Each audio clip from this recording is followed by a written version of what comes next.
We're back with the panel. We're going to start, however, with the 10-year anniversary of Afghanistan. We'll come to the Attorney General in just a moment.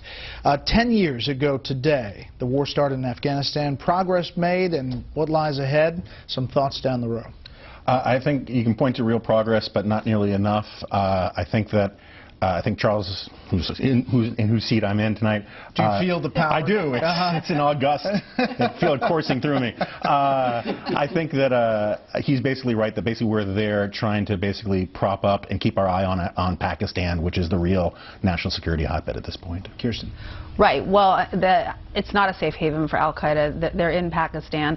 Public sentiment is completely against the war. An ABC News poll out today, 60% of Americans are against it. Pew had a poll, even half of post-9/11 veterans are against it.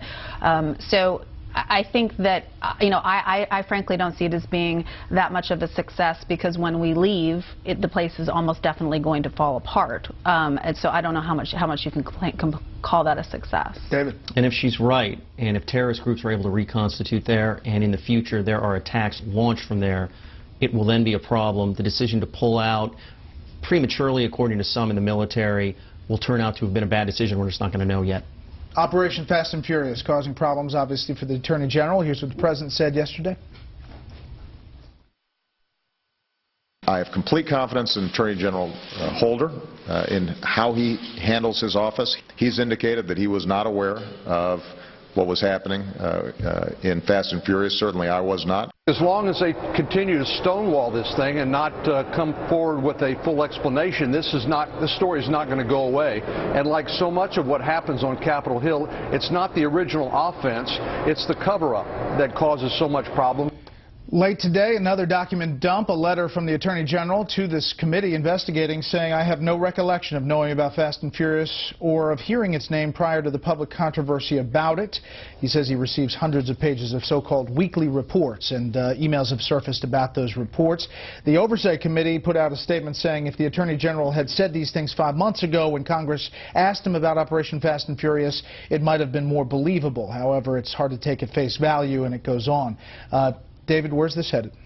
Well, we'll find out. I think Obama really values Holder, and so I don't think he's going in anywhere unless he becomes a true liability. Next year is a re-election year. They're not going to keep Holder to dump Obama. Yeah. Kirsten. Chances of Holder going are very low unless there's some sort of smoking gun. It's interesting that he said he doesn't recall hearing its name. So, it may be that he was briefed on it, but they didn't call it Fast and Furious. The overriding problem is that they have just constantly contradicted themselves or given out bad information on this from the very beginning. So it sort of makes everything they say a little unbelievable. Kirsten says I know she's being figurative when she said there's no smoking gun, but literally there was a smoking gun. Actually, there were thousands of smoking guns. And unlike Solyndra, unlike a lot of these things, actual people have died, including an American border agent. And that should be a much bigger scandal than it is. And it's interesting how this has in some ways become Washingtonified. If we were giving guns to drug cartels. That is a really bad policy that has now been covered up, and it's all about this inside Washington game. I think Kirsten's absolutely right on the politics of it. The moment Holder becomes a problem for Obama's re-elect, he's gone, but Obama's got much bigger problems right now. So, before the election, does he stay or go? I bet he goes before the election. Well, based on what we have now, he stays, unless something new comes out. If this doesn't go away, he's gone. Okay, very quickly. 15 years ago, Fox News Channel started. What about our impact?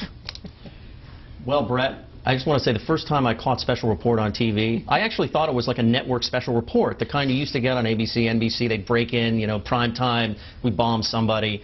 And I keep waiting for the news, like, what is the special report? And I realized, oh, no, it's a show. And clearly I kept watching, and now I'm on the show, and I really enjoy the show. But I think it's always good for journalists when we have competition. So the more outlets you have going after things, the better it is for people that are interested in news getting out there, news of any kind. We're going to leave it at David's wise words. That's it for the panel, but stay tuned.